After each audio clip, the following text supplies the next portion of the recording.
Hi, welcome back to class. And this week we are moving on to Module 10, and I am making a slight change to the syllabus. I'll update this on D2L on the news items. This week we're actually going to do a simulation to get us ready for the next couple of chapters where we get into fiscal and social policy.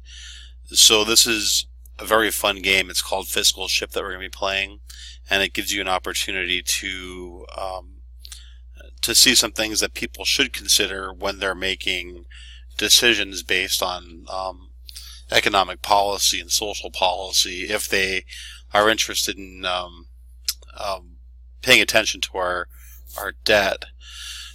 So this week I'm going to have you start responding to your Module 8 discussion, and I hope you enjoy the politics and pop culture discussion. That's something that's usually been a lot of fun to do in these classes. I want you to read every single one of your classmates' posts. You know, there's about 30 posts I want you to read. Make sure you read each one of them and start commenting on them. If you don't agree with something someone put, you don't have to argue with them. You can just move on to the next one. If you have a question, I do encourage you to ask it, but don't use this as an opportunity to troll each other or start an argument. You can have a debate or a discussion if you like, but most people would rather not do that with this kind of thing. So again, I want you to have fun with this. Read other people's posts, and if you really like what post that someone did, you can upvote on this one. So I do have the option for you to vote up on one you really like, and maybe at the end of the week I'll point out the one that has the most upvotes, and maybe we can discuss that. But this is meant to be fun. Politics is necessary. It's something we've chosen to do to handle our problems in this country. But it's also fun to discuss and talk about and joke about and have cartoons that depict it and listen to music that discusses politics. So I want you to not get away from that. That's a big part of this, is the joy we have from discussing politics sometimes. So make sure you do your discussion. Again, I want you to have 6 responses throughout the course of the week. And someone asked me a good question: is a response to a response considered a response? And of course, yeah. So you can have a thread that goes and has multiple responses, and you will get credit for every single response on that thread. Okay, so I'm going to have you watch 2 videos on Fiscal Ship after you do that. So you're going to watch 2 videos that get into what one is describing the Fiscal Ship game, and the second video tells you how to play it. It's very simple to play.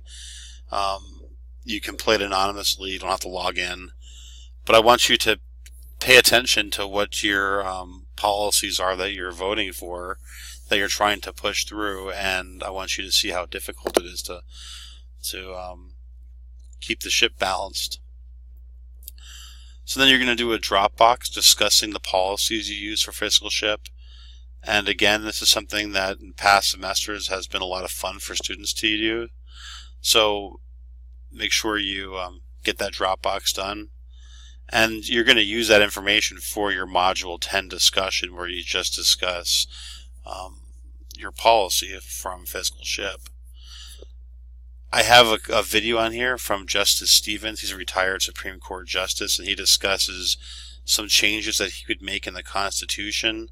I want you to watch that just to give you an idea or some way you can go with the op-ed assignment that's going to be due on the 6th of November. So that's the next major Dropbox assignment. Again, you can get that published. If you got your letter to the editor published, I have extra credit for that, so make sure that if you haven't done it, that you're submitting it and getting it published. If you have, I will give you extra credit because, like I said before, it's something that's fun. It's fun to see your writing you get in the newspaper. And I will publish the letters that did get published on the site. I have 2 classes this semester. One's face-to-face and the other one's online. I'll probably combine the students so you guys can read what other students put in the other class too. I have, I believe, a 3rd one getting published from that class on Monday. So again, make sure you're publishing those letters. So I'm just going to work down here to show you what you have to do.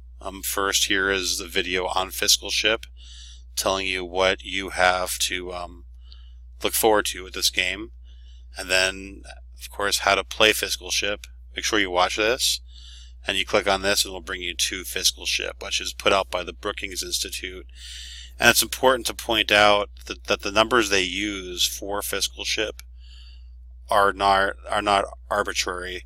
These numbers actually come from the Congressional Budget Office. So it's from a nonpartisan group of accountants and actuaries who score policy to see how much it will add to the deficit or what kind of positives it will bring to our economy. It's a very important office of the government. A lot of politicians wait to have a CBO score before they vote on things. It's a smart move to make if you care about our budget. So you're going to write a 1-page paper on the policies that you used in fiscalship and discuss what you learned from this game. So I want you to identify a specific policy or policies that you had to implement in order to reach your goal. Here's the video with Justice Stevens. This video is not on YouTube, so you're going to watch it on a separate website. And here's your op-ed assignment, which I'm sure you'll have some questions about. If you do, you can ask in the general discussion, or you can send me an email. And lastly, there's a discussion on fiscalship, and I want you just to post what you learned from playing the fiscalship game today, this week. So if you have any questions, make sure you email me. And next week we will move on to fiscal policy, and the following week look at social policy, and after that look at foreign policy. So that's why I think it's important we play this game before that. So again, if you have any questions, make sure you reach out to me and get those letters to the editor published. Let me know when they are published, and I will give you extra credit. I have no way of knowing if you don't send me an email about it. All right, thank you, and have a great week.